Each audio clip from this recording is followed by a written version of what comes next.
welcome back to another episode of the ADHDads. I'm CJ. I'm JJ. And we're glad to have you back. We're having some technical difficulties getting this started, but we're here, I think, finally. Hopefully the sound is okay on your end. It's going well, man. Tell me a little bit about your last week, buddy. What were some highs? What were some lows? What did you learn that was surprising about your kids, your wife, your family? Brother, it has been a week, and it's been 4 weeks. It's been a journey for us. We have spent the last week in the hospital. Our little one came down with a disease called Kawasaki. It's very rare, hard to diagnose. It's got a genetic component to it. So there is a gene that sparks this disease, but they don't know how you get it or why you get it.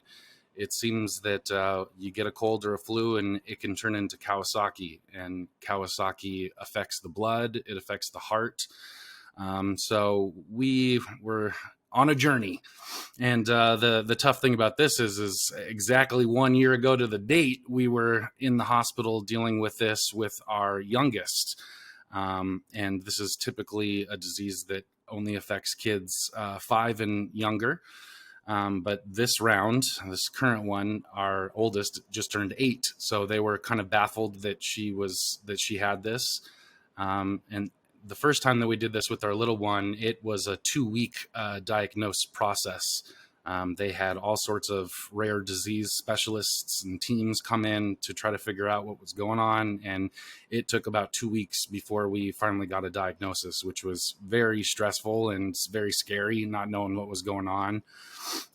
This went a little bit quicker during this round because as soon as we said our youngest had Kawasaki, the doctor's ears perked right up and they said, oh shit. And they started treating it as such, because there's no test to figure out if it's Kawasaki or not. There's just about 50 other tests to discount 50 other things. And by the end of that, they scratch their heads and they go, oh, it must be Kawasaki if it's not these other 50 things.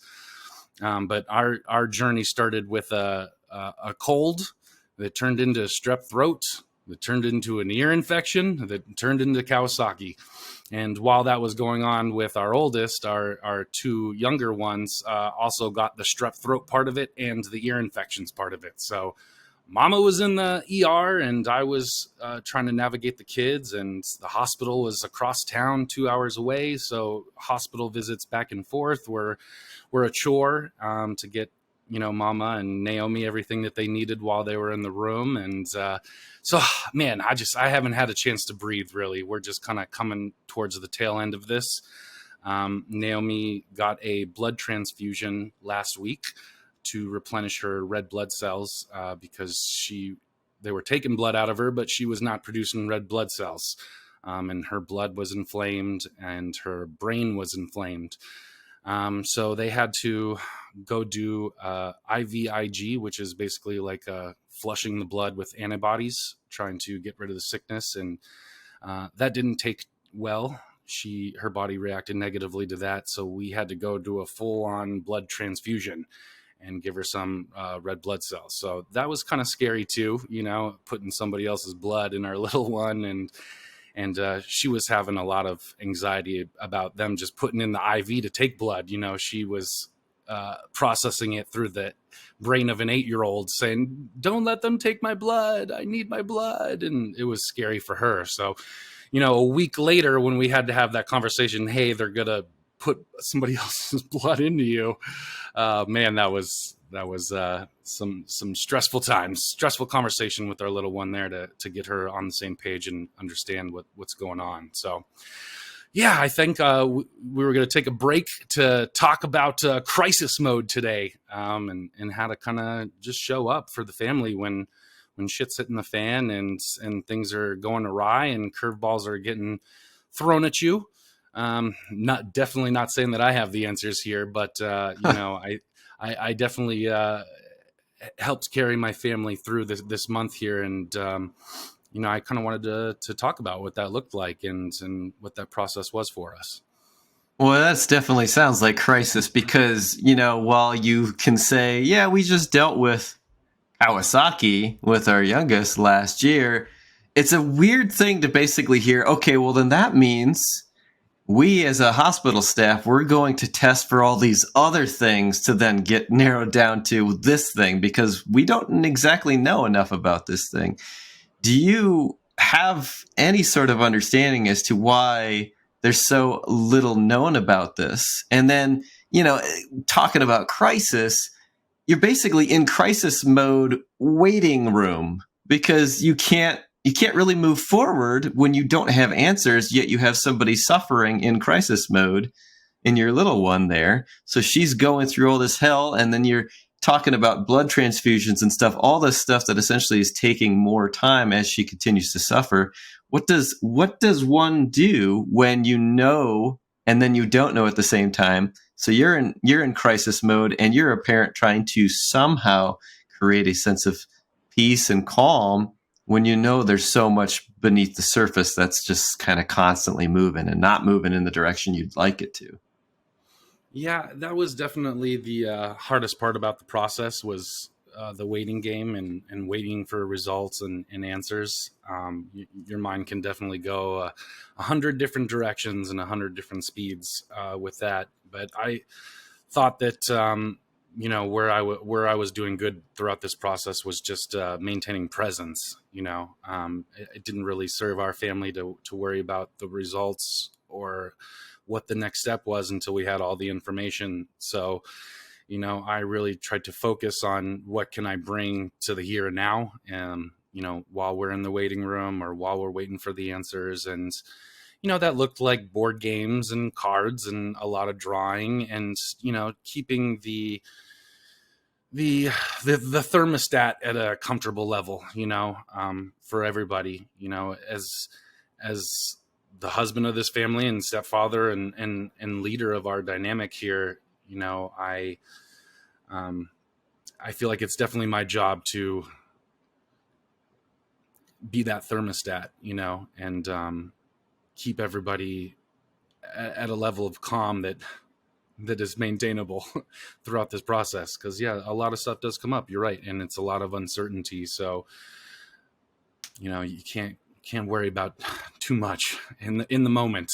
So can I ask you something, Colton? Because you said something there that I as somebody who's listening to this struggle with is like the idea of keep everybody calm. Well, how do you keep everybody calm? What does that look like? We can say it, but then when we're in the middle of it, I'll give an example in a bit, but I really want to hear what your experience was and what are the thoughts and feelings that go through your head when you want to keep everybody calm and you've got a little one who's still like this. I'm still hurting. I'm still struggling. I'm still sleeping 20 hours a day or whatever it is, to try and battle this. Yeah. When I first started the stepdad journey, I would struggle a lot with the mentality of, when there's 3 kids and a wife and a dog and everybody needs something, you can go days and sometimes you don't get a complete thought in your head, right? You're interrupted by the things that you need to do. I got to put my shoes on. I got to brush my teeth. But little one can't find their shoes, or they can't find their lunch or the snack that they want. And, your thoughts kind of can get derailed. And that used to really derail me, in the early stages of this, where I just need my thought. I just need to have my thing, But I found that that I can really show up and be there by pivoting and just kind of surrendering to that. It's when I need Coley's thing right now or whatever is where it gets hard to manage. But in these like crisis moments where things are going on, I felt that I've had a lot more success and with my patience, with my tone of voice, and with helping the rest of the family process. If I can just kind of just lean into it and just give it my full attention, So I'm still struggling with that, and I still have to exercise that on a daily basis. And, we talked with a guest last week about preparedness, with Ray King. And when asked the question, what makes a good leader to him, he said, preparedness.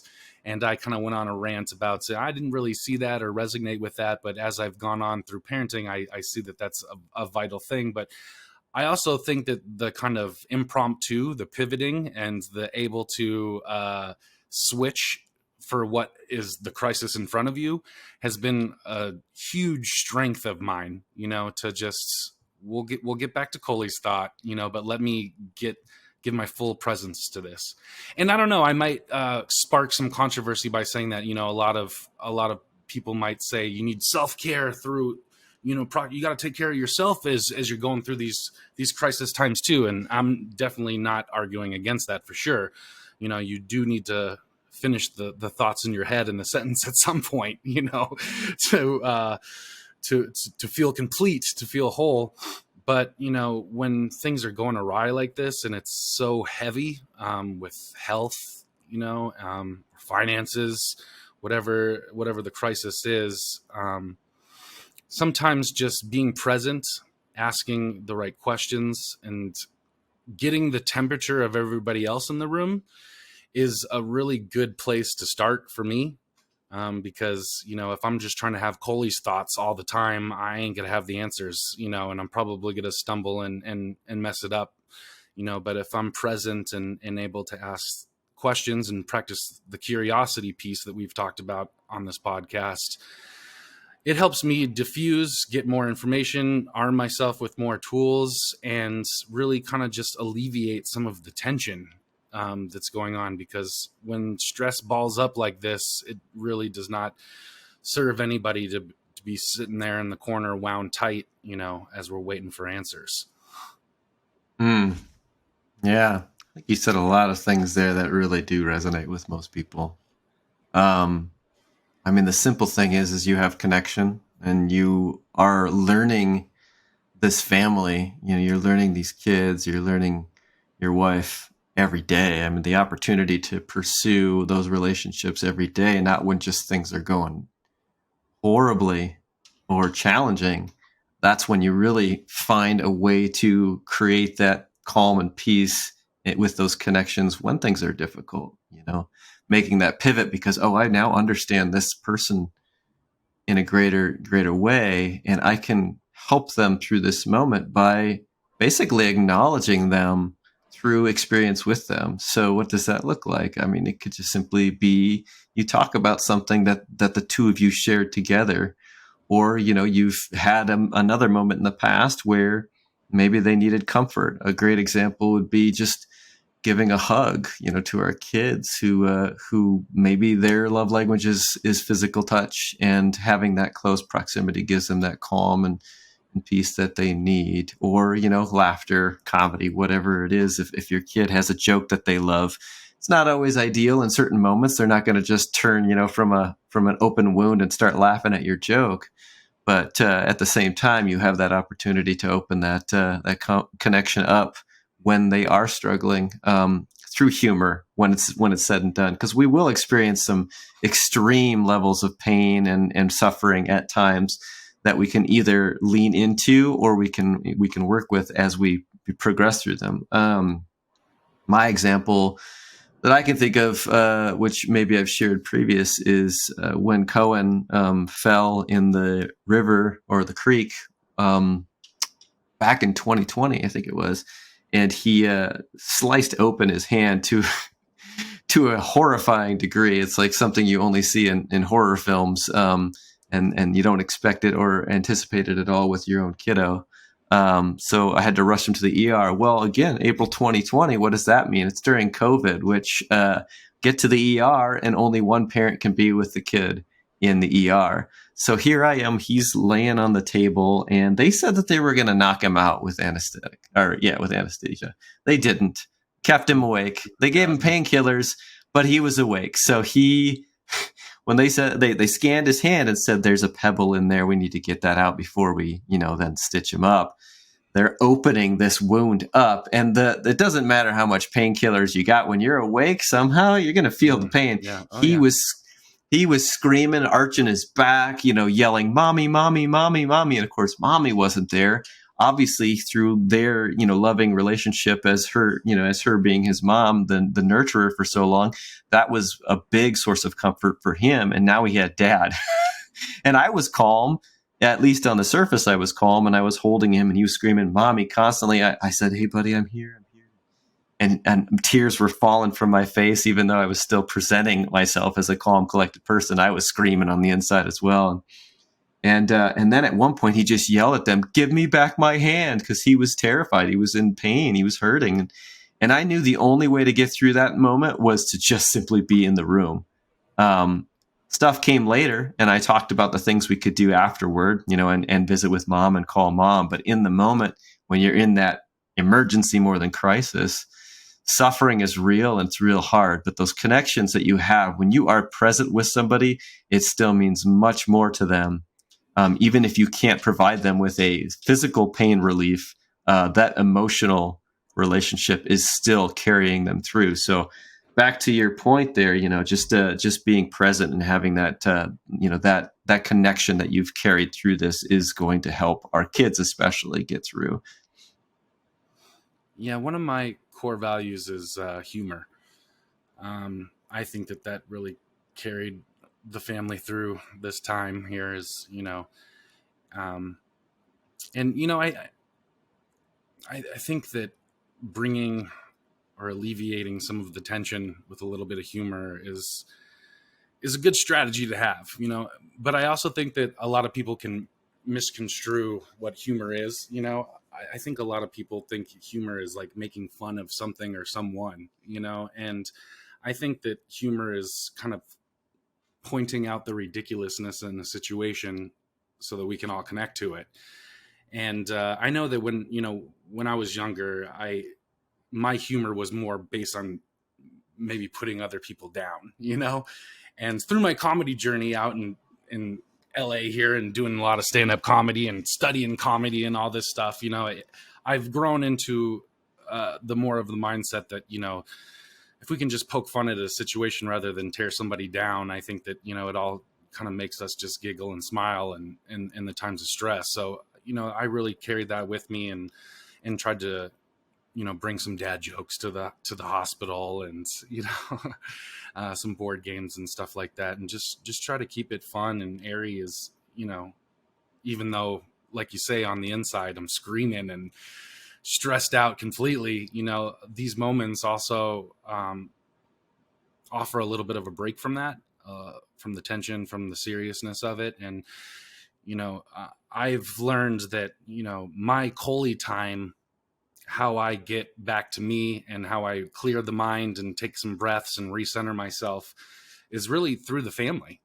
I don't look at my playtime with the kids as an obligation or a responsibility, but rather something that I get to do that, makes me not feel like an adult anymore. And I can kind of let all the 4-letter words of responsibility fall to the wayside as I just play dolls or build Legos for a little bit, And when I started switching that to this is what I need to de-stress versus this is something I have to do to be intentional or put in time or to spend time with the kids, is really when it started opening up for me. And I started getting that relief from those moments, those one-on-one connections or talks or the playtime with the kids. It didn't feel like something that I had to do. So, going into this hospital stay, that was my relief. That was my way of recentering, was being able to go visit Naomi and do some art with her and have the kids here and make dinner together and keep them distracted. Made me feel like I was doing my part as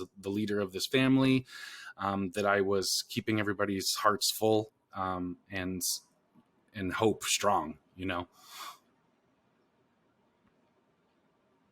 And that's not easy, even when you do have a good, close relationship with a family member, kids and stuff. Is they're still going to throw curveballs at you in response, and that's really hard. And what does it look like to you to stay the course, even when maybe you miss the mark in a moment? I guess one example I have is Cohen does like to joke around, and he does have a tendency to have like almost like a coping mechanism, or just a a way to regulate himself, to kind of feel centered. He'll sometimes hum a tune or make sounds based on something he's experienced, and then maybe I'll try to play along, and he'll get upset. He'll say, "Stop that!"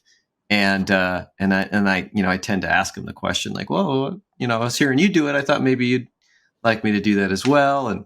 And it turns out he didn't, and he tells me his reason for doing it isn't matching my reason, which I find fascinating. But it does have this tendency in me to maybe feel a little bit of defensiveness, but then also try and make a pivot.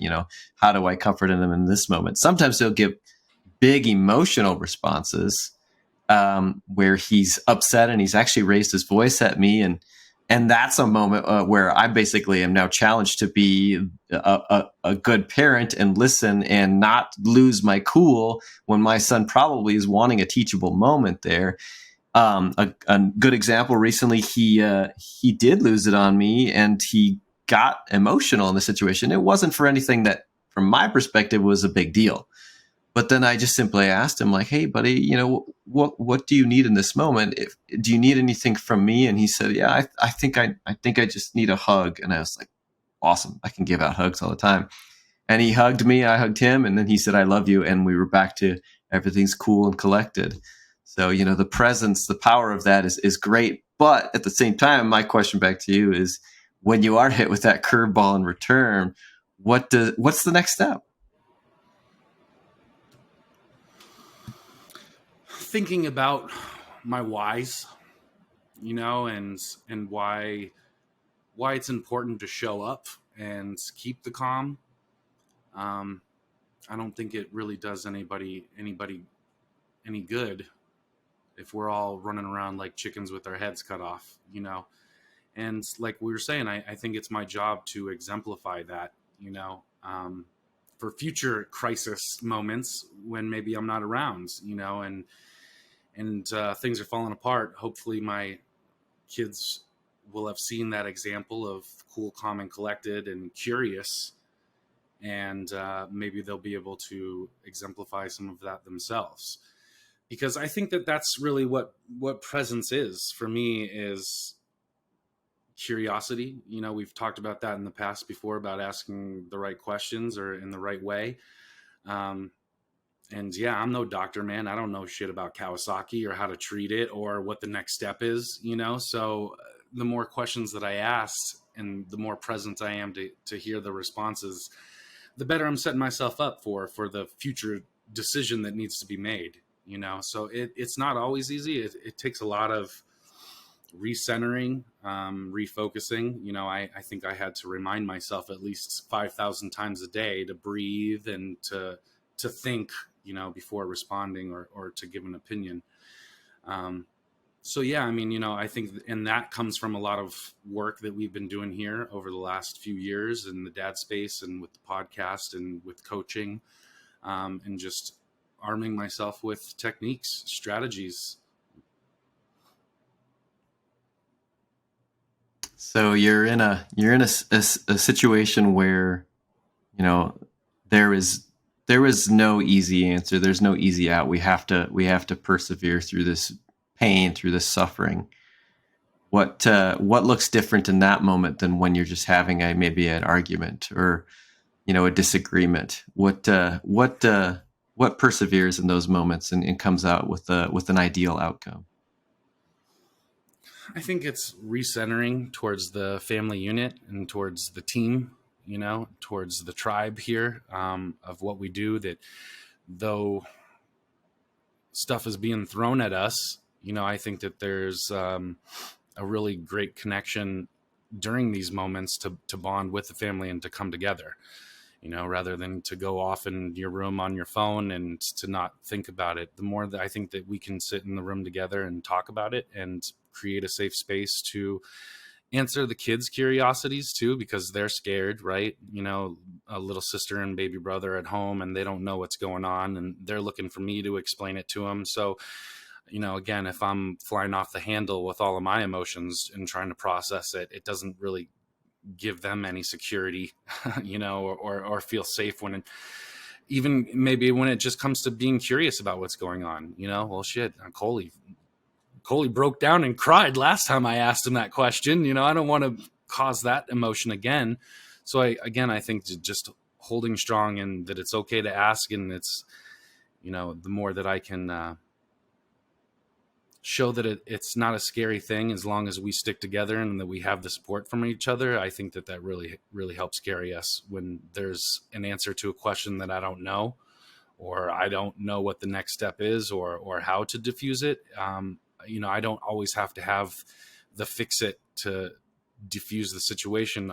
A lot of times I can do that just by being present and just asking the questions and figuring out what's going on with my little ones they're asking the questions. So when you're expressing, or you're having hurt and pain expressed to you, and you're not directly experiencing that pain, but through your empathy and whatnot, you experience it in your own way. How do you have the difficult conversation? How do you empathize without just kind of fully leaning into it, and kind of suggesting that suffering is the moment, or suffering is the outcome? How do you balance that, especially with our kids who are feeling suffering in the moment and they live very much in the moment? Does it help them to say, oh, it's going to be better soon? Or is that kind of pushing against what their feeling is in the moment?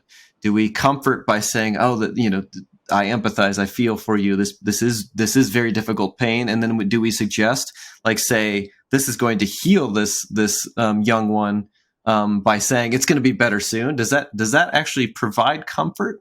Or is that something that we're just trying to say in the situation because we don't know what else to say?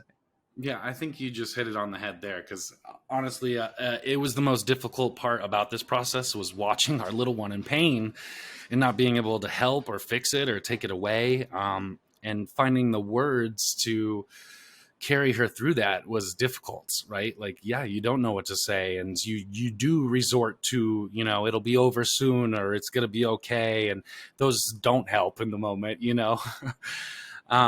there was a lot of bribery, JJ, there was a lot of toys that were bought, a lot of art books and activity books. We went with the bribing method of, you get through this, Coley will go right next door to Target and get you a doll, and that maybe worked to a certain degree. But I think that what I noticed in having a lot of success in getting her through those moments was relating to her about the time that I went through the hospital or went through something similar, or had to walk through that too. And just knowing that I got out of it and that I'm here to talk to her seemed to be pretty comforting, and a lot of confidence building, like, wow, you were so brave that last thing that we did.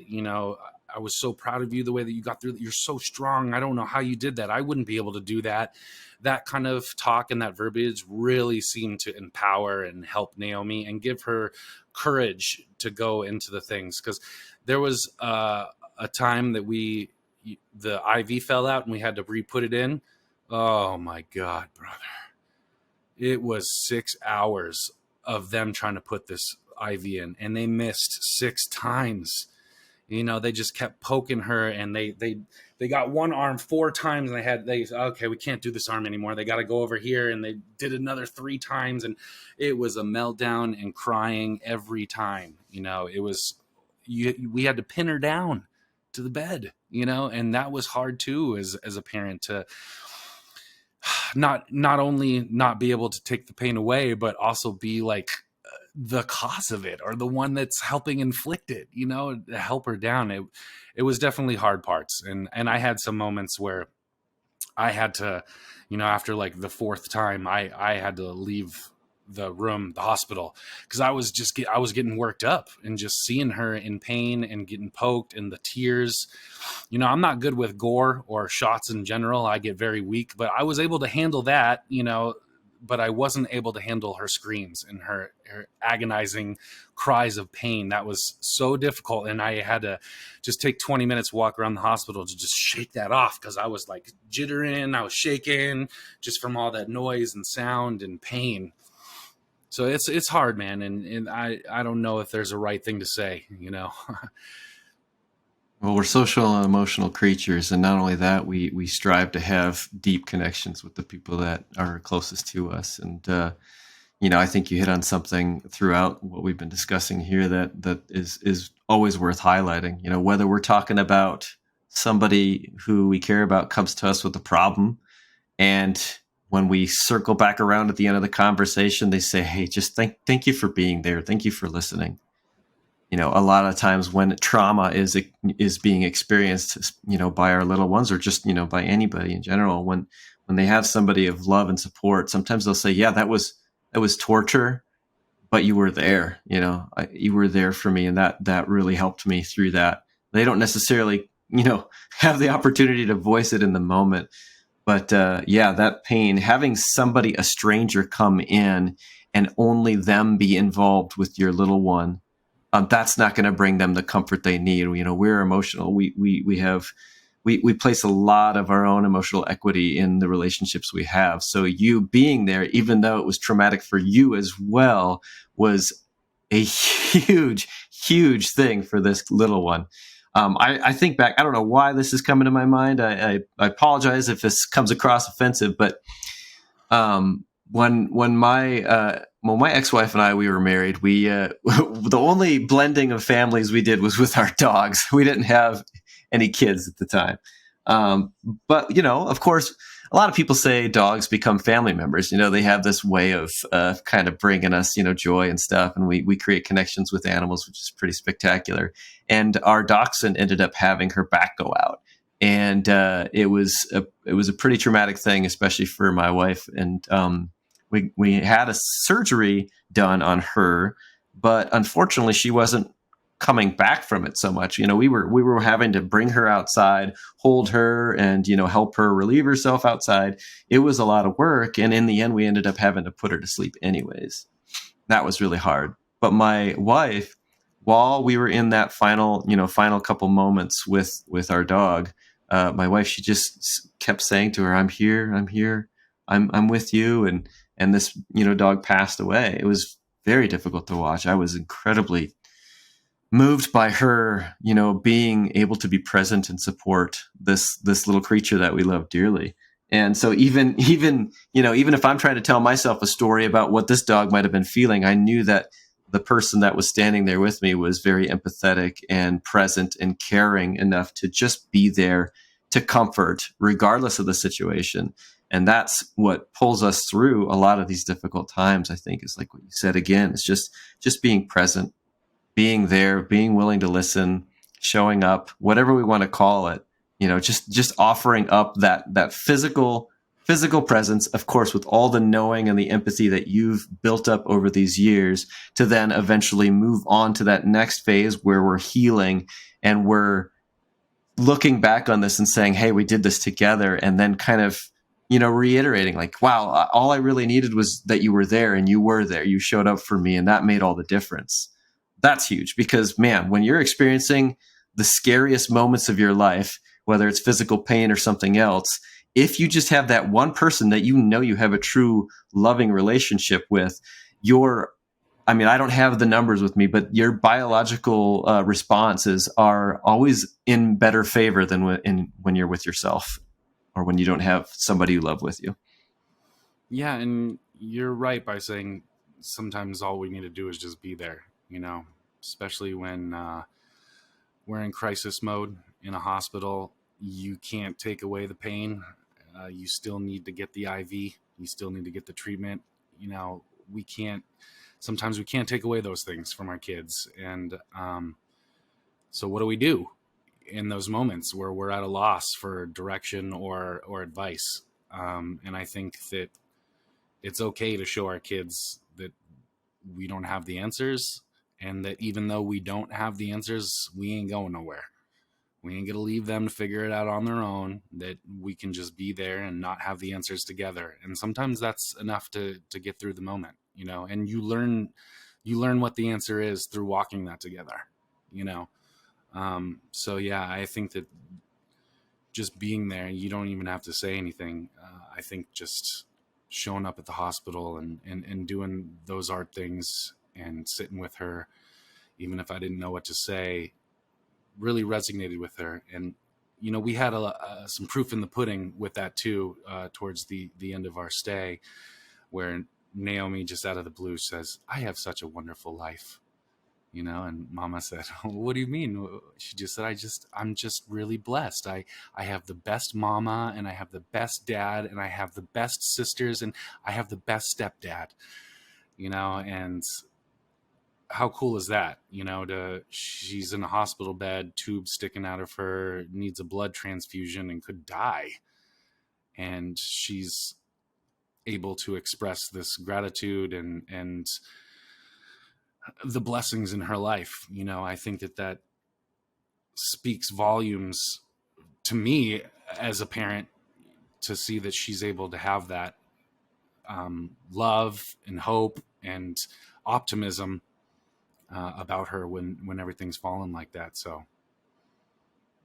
and the power of children and the wisdom that they already carry with themselves, when we just allow them the space to, not allow them, but just give them the space to kind of work things out on their own while we're present with them. They really shine. Having her be able to speak her mind through that difficult moment, what stuck out for her most was just those connections that she has. And that's a beautiful thing. Yeah, I'm happy to say she's not leaving the hospital talking about all the shots that she got. She's leaving the hospital talking about all the drawings that she did and the new toys that she got.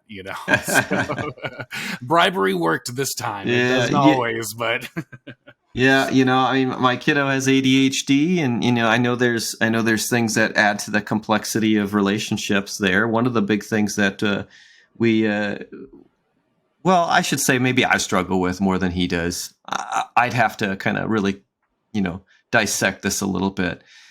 But he'll a lot of times just focus on self and what his needs are, what his wants are in the moment. And in social situations, that can push people away.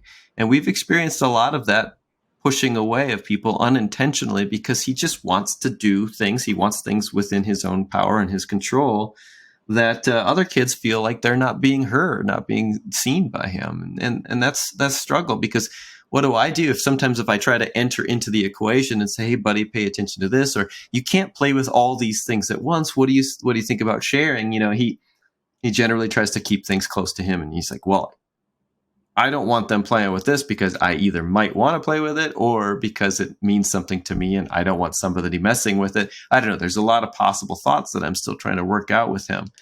But when it all is said and done, I know that my kiddo actually truly wants deep connection as well. One example recently, I got a single father as a neighbor whose kid loves to play with my kid. And the two of them, they get along, and they also kind of do their own thing, and we make it work. And it's always nice to sometimes have time and space between them so they can recharge and come back to wanting to play together again. But the one boy's father had to go in and do some work, and so I was outside with my dogs in the dog park, and the boys decided they wanted to go outside of the dog park and play on their own. Well, we have a couple of spaces where they want to climb on. And it's, when you're a parent, you're like, oh, this looks like it could be a little bit of a dangerous situation. So I'm checking on my dogs, checking on the kids. And the next thing I hear is boom. Well, that was the sound. That was the sound of this other boy falling from this wall that I kind of said, "Hey guys, I don't know if you should be climbing on that wall."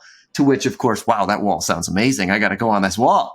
And then the kid fell and and I was like, "Oh crap! I gotta, contact the dad." He wasn't responding, so I just, I was looking at my dog who was trying to go underneath the fence of the dog park to catch up to me, and I know she's just gonna run off if she gets underneath that fence. So I'm managing these kids somewhat, and I just said, "Hey buddy, are you okay? Can you stand up?" And he kept screaming, "No, no, no." So I didn't know what kind of emergency crisis situation we had on our hands.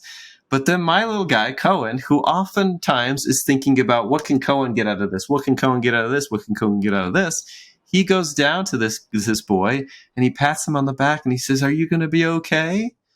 Because he knows at some point in there, this kid tapped into some sort of experience that he's had in his past, his limited past, and realized that the comfort sometimes is just that little pat on the back, that checking in, that presence, that hug.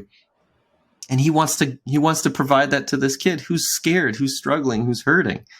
And I was blown away by that, because too often with my kiddo with ADHD and working through this egocentrism and developing to, greater empathy, I sometimes don't give him the benefit of the doubt. I just figure he's just going to, want to do his own thing. But when the time called on him, he listened and he answered and he showed up for this kid. And the next thing you know, this kid comes walking up the hill, still teary-eyed and stuff. But my son did something that I try to model toward him more often than not, which I stumble so many times in these moments where I don't show up. Instead, I find out that I've created an agenda in my head because I'm teaching my kiddo. Really, I'm just trying to change directions in my kiddo because I haven't trusted him enough to actually find the ideal path for himself. And then he's just like slapping me in the face with like, yeah, check this out, Dad. I'm going to check on him and give him some comfort because I know that helps. And you've shown it to me. His mom shows it to him all the time. And then they do it themselves. And then they let others know just how much it means to them for us to show up, whether they do it for others or they just simply acknowledge it, like you experienced with Naomi. She was expressing everything in those moments because she realized I've got everybody here who loves me, and I'm going to let them know this is what means the most to me. Yeah, I was in pain and I was suffering, but I didn't do this alone. I had the people that mean so much in my life come and do what they do best, which is be with me and be present. And that's sometimes all you need in crisis. You can't fix everything in the moment, especially when it's a wound, doesn't heal immediately. But man, those wounds hurt far less when we've got somebody there with us.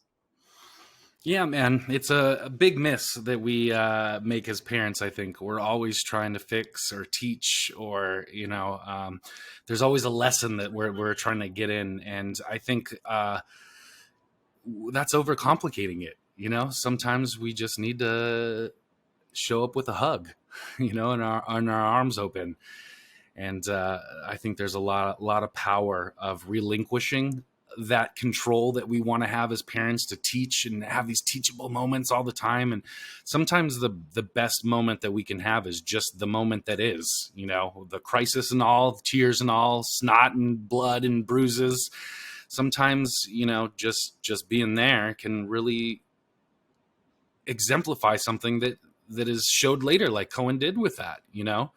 You're stressing yourself out, becoming this ball of anxiety, thinking of what's the perfect thing to say to this kid, and what am I going to say to my kid, and how am I going to teach my kid to show up for this kid? And look at it, it's played out right in front of you, And again, I think that's really goes back to that curiosity piece that we talk about. We don't have to have the answers all the times, guys. Your kids can have some pretty good ones. Give them some confidence and some freedom to fix a problem themselves, or to show up and be there for themselves. Watch what that looks like. Get some information on how your little kid wants to be soothed. Maybe in that moment where you don't have the answers, maybe they'll tell you.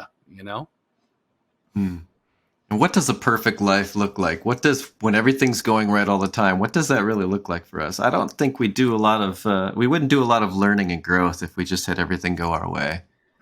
So when they present us with a challenge, man, is it a great opportunity to be curious? One thing that I've practiced sometimes, guys, and I think this is a good exercise for everybody, is let's say something didn't go right. Maybe you made a mistake, or maybe the situation went okay. If you can step outside of yourself, just imagine the situation where now you're an observant. You're just observing yourself talking to your kiddo, or talking to your spouse, or talking to whoever. Try to think about what it is that other, or what you're thinking about in that situation, what the other person is thinking about. What are they thinking about? How are they feeling? What's their body language look like? If you ever get the opportunity to step out, like I did in quite a few episodes back, talking about having that camera in the room and me being a little bit too aggressive with my body language with my kiddo, I got to see myself in that moment and realize, man, I need to make some course corrections here. When we can do that, maybe we don't have the video, but we do have the opportunity to use our empathy meters to step outside of the situation and say, okay, this is what I see this person doing. This is what I see this person doing. What are they thinking? And how are they feeling in this moment? What would I want if I was feeling that or thinking that from the other person? How can I learn from this moment? Even though now it's past, there's a great learning opportunity because things didn't go completely well. I can work toward the next situation by not simply moving on and then, giving myself all the, the pep talks like, oh yeah, they were in the wrong this way, they were in the wrong that way. Well, now let's just try to be in that person's shoes. What ways did I miss the mark? That's a very beneficial thing for me as an exercise to really, especially, with my kiddo, because that's the person that I interact with most, to really live up to the person that I'm supposed to be as a parent, to kind of step outside of myself and say, hey, this is a little kid, man. This little kid is impressionable. This little kid can be hurt easily. This little kid can be loved very easily as well. What did it look like? What could you do? Yeah, what's coming to mind for me is the conversation that we had with Ben Kaloy a couple weeks ago. And it also comes from the book Scream Free Parenting, that we are responsible to our kids, not for them. And I think that kind of goes in line with what we're talking about here. I can't do the treatments for my kid. I can't take the IV for her. I can't take away the pain, but I do have a responsibility to show her how we're going to move forward, how we're going to stay calm during it, or what that looks like. I can't take away the pain. I can't fix it. I can't walk it for her, but I can walk it alongside of her. And something that Ben said that resonated with me was, when you're responsible for your kids, you're taking responsibility from them. And that's our job here as parents, right? Is to teach them how to walk through these hard times, these crisis modes, how to show up for their family in the hospital when their little one is like this. And that responsibility to them, I think, is a really big piece of our reactions and our responses in moments of crisis or moments that don't align with what we think that should be done versus what somebody else does. And I think the responsibility to them is practicing the curiosity, finding out what they need, how they would proceed, and what would make them better. And you can't do that if you're just shoving opinions down people's throats the whole time. Mm-hmm. And you know how easy it is for us to, when things are going fine, when things are going well, that we lose sight of that curiosity. Yeah. When you keep that in focus and you keep practicing that when things are going well, man, does it pay off when things aren't going well?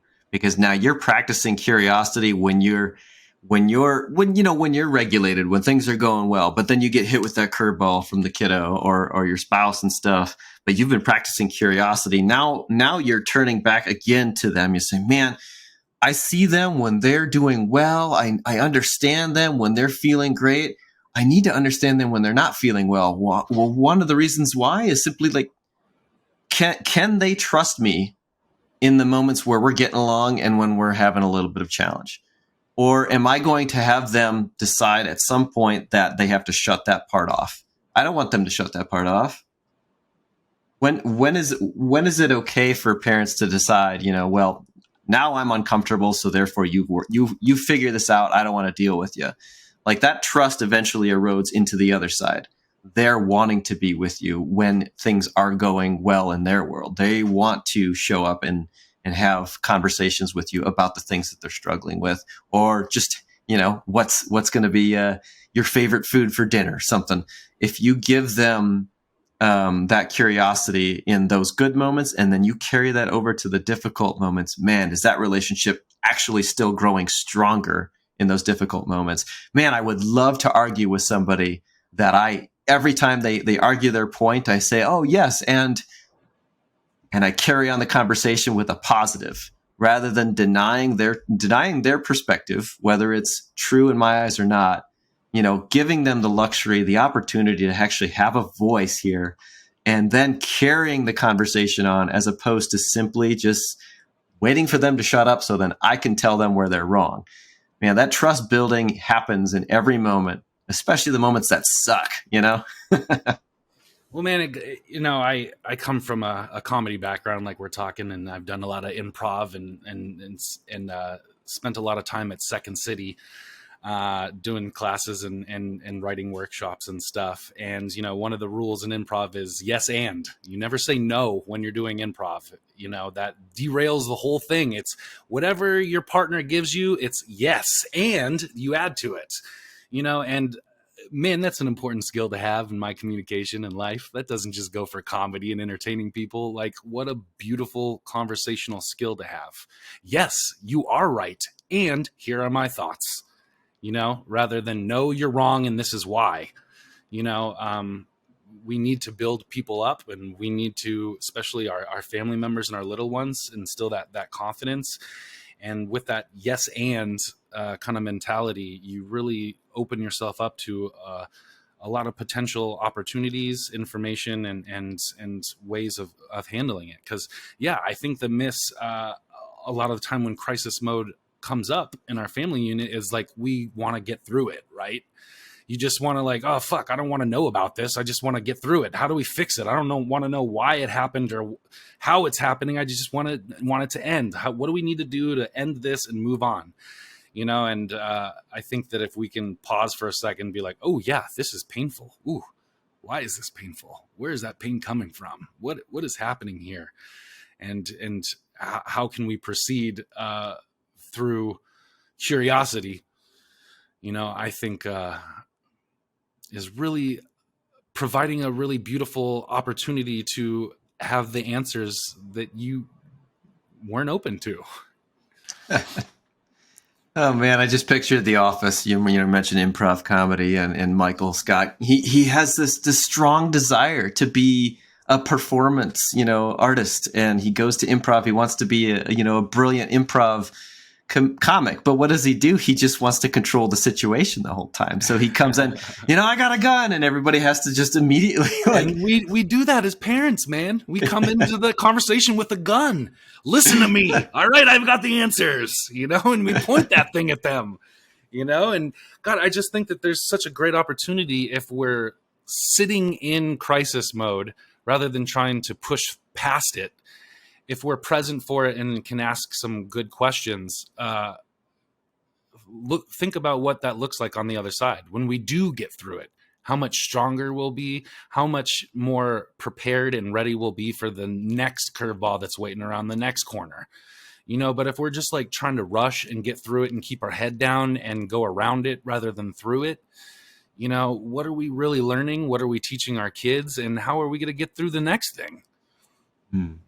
Yeah, it's wonderful to be a participant because you see some amazing things that you might otherwise not have been able to experience. I've got a great example from this last weekend, which was Mother's Day, by the way. We love all you mothers out there. Thank you for providing us with such care and love. I actually had kiddo on Mother's Day, but he wanted to buy her flowers. He picked them out, 24 flowers. 24 roses, pretty special. And then we surprised her with the flowers and brought them up to her place. And he proceeded to trim the stems off of the flowers and put them in the vases with her. It's just a wonderful moment. And I just kind of sat back and let it happen. And I got some beautiful pictures of him being like surgical and getting these flowers prepared for their final destination in the vase. But yeah, I allowed for him to take charge. It was my money, but man, did that create some great connection with him. And then after we left Mom's place, we went to a city park playground, one in particular that he wanted to return to. We hadn't been there in months. And what did I do? I joined him on the playground. I was climbing on stuff, climbing up over things, just with my height, I was able to go where it was just all kids and me on the playground, climbing up places. He was having a blast. We were making up, like a Mario level, of course, because he loves Mario, a Mario level on all the playground equipment. We're jumping from thing to thing. And I saw parents sitting on benches, either in their phones or talking to each other. And I had my kiddo just like lit up, smiling, having the time of his life while Dad was participating with him. something that I won't always be able to do, but can do right now. And man, I'm telling you, if Cohen was on the playground equipment, turning back to me while I'm on the bench and saying, Dad, check this out, he would have been happy for me to see him do it. But man, when we were doing that stuff together, holy cow, that imagination was running wild and he was having a blast. And I would do the yes and, he'd be like, okay, this is this. And I said, yeah. And I'm going to jump over here. And oh my gosh, the spider, I got to crawl down here, buddy. And he just was eating it up, man. Let that playfulness, that imagination come through, because you know what, guys, when you do that in those awesome moments, when the kiddos are struggling and they're hurting, they're going to come to you again and they're going to say, oh, Dad's got a great thought behind this. I really trust Dad in this moment. This means so much because I know I can trust him in that moment. I can trust him in this moment. They might not be saying that internally, but they already know that they have that security because we are the participant in their lives. We give them that space. We give them the affirmation through the S or the yes, and then we continue to let that expand itself in their world, because man, the world is a universe in their minds that's expanding constantly. And we don't want to shut that down by coming into the room and saying, I got a gun and everybody's got to pay attention to me now. We're actually giving them so much of what they need through those moments of just being present and then letting it naturally occur by giving a little bit of a push to what they're already giving to us. And ever more so important in these crisis modes, I feel, right? Giving our kids the autonomy and confidence to figure out the crisis rather than be told how to solve it. I think that we are really setting our kids up to get through these things without us, if we're able to walk alongside them during this, and as we wrap things up here, I was thinking about my top 3 things to get you through a crisis mode here, that I kind of we talked about during this episode, but I just kind of want to reiterate it. Not really as an advice giving aspect of this, but more to connect with our listeners to just say, this worked for me and try it out. But I think if there's 3 things to remember during a crisis mode, I think the first and most important thing is remember the love, just remember your family, and the memories and the good times don't have to stop because of a crisis. And I think that that's vitally important. And I think that my part 2 to that would be curious, ask more questions than you are giving opinions or statements. And to wrap that up, I would throw in a little bit of humor as my 3rd one there. Life is hard. Life is serious. There's going to be lots of other crisis seasons waiting for you down the road. But I think the more that we can bring a humor, love, and curiosity to a crisis-filled situation, we are really teaching our family what it means to be a compassionate and intentional human being. Yes, and feelings are real. And those kids, when they express those feelings and we give them that feedback of, oh man, whatever it is, that empathy, that curiosity and response. Yeah. They are ready to, to give you more in return. That compassion that we hold for our loved ones, even for strangers, man, you create connection every moment when you acknowledge the person in front of you. So when they feel something and it's pain, don't let them know, yeah, that is painful. Just acknowledge that. Be affirmative. That goes so far. That keeps that trust growing. Yeah, we don't always have to have the answers, but we should have a responsibility to show up and to show our kids what love looks like in those moments. So thank you, JJ. Thank you, listeners. I hope you guys got something out of this today. If you're in a crisis mode, God bless you. And I think the 4th piece to that is find your tribe. I got through this month here because I got JJ in my pocket, texting me all the time, and I'm in men's groups where I have a lot of other dads reaching out to me and asking updates on Naomi and what's going on and where I'm at and what I need. And that has been so vitally important, because I am just one man and I do not have all the answers, believe me. And I stumble daily, especially when it's crisis mode time. But I had some really strong and good men around me to help remind me about that love, and to help tell me what the questions are in the right way, in the right tone of voice. And no one can do this alone, you know? So if you are in a crisis mode, and you're struggling with the love and the curiosity and the humor aspect of it, find yourself an army of guys that are like-minded and think the same way that you do, and that will build you up and help you through that season. But thanks for listening, and I hope you got something out of this today. We'll put some show notes in there for you guys, talking about screen-free parenting, which we brought up a few times. And we're going to have to get that guy on our podcast and teach us a thing or two, JJ. But always glad to have you along this journey with us. Thank you for your support and your likes and your subscribes and your comments and all that jazz. So until next time, we will talk at you. Thanks, guys. This is the ADHDads, and I'm CJ. I'm JJ. And we'll see you next time.